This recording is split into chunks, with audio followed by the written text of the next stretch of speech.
자, 오늘은 함께 누가복음 5장 8절에서 11절 말씀을 중심으로 변화된 삶을 살기 원합니다 라는 제목으로 하나님 말씀 나누겠습니다. 오늘 사실 우리가 너무나 잘 아는 본문 말씀이에요.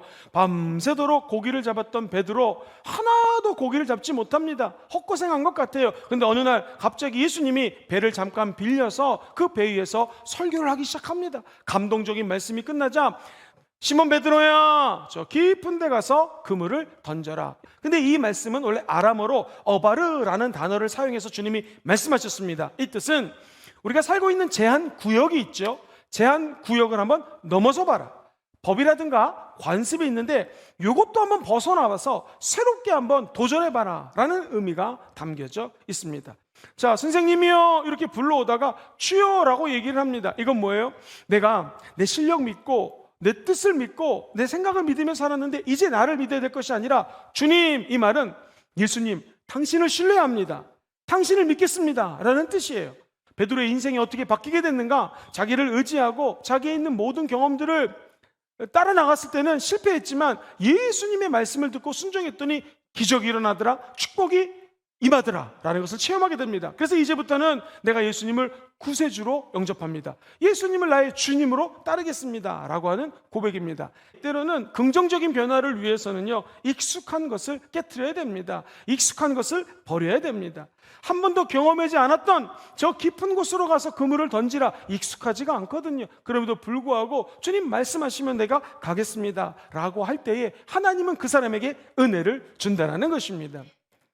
내가 예수님이라면 어떻게 할까? 예수 그리스도는 도대체 이 상황에서 어떤 결정을 내리실까 하면서 모든 사고방식을 예수화 시키는 거예요. 예수 의식화 시키는 거예요. 그것이 제자되는 길이거든요. 그러려면 구차한 모든 것들을 내려버리고 가장 소중한 것을 붙잡으라는 것입니다.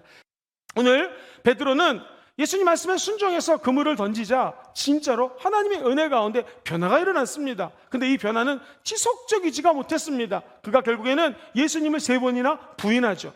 아직도 많은 사람들에게 영향력을 끼칠 수 있는 영적 거인이 되지 않았습니다. 오늘 한 어부가 위대한 사도, 위대한 제자로 바뀌기 전에 오늘 이 변화되는 장면이 기록되어 있어요. 그런데 이 베드로의 진짜 변화는 언제 일어났냐면 그가 예수님을 3번이나 부인하지 않습니까? 나중에 사도행전 2장 1절로 4절에 성령이 임하자 그가 변화되기 시작합니다. 벌떡 일어나서 복음을 증거하니까 지금 때가 삼신이 아침 9시니까 술 취한 게 아니라 이 방언을 외말하게 됐고 성령이 어떻게 임했노라고 간증하게 되자 그날 남자만 3,000명이 예수를 믿게 되었습니다. 자기만 변한 것이 아니라 주변에 있는 사람들까지 변화시켰습니다. 세상 변합니다. 정치, 경제, 문화, 사업 변합니다. 온도계처럼 거기에 따라 변하지 마시고 말씀 붙들고 변하지 않는 예수 그리스도를 잡으셔야 됩니다.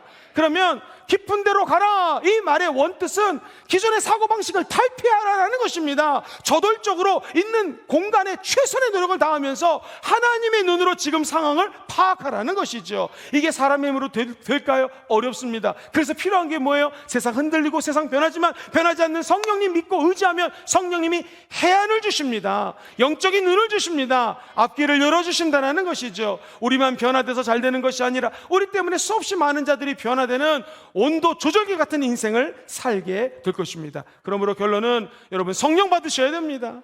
성령과 함께 동행하시면서 수많은 선한 일을 행하시고 날마다 깊은 곳으로 들어가 우리 성령 하나님의 임재를 체험하는 여러분 되시기를 주의 이름으로 축원드립니다.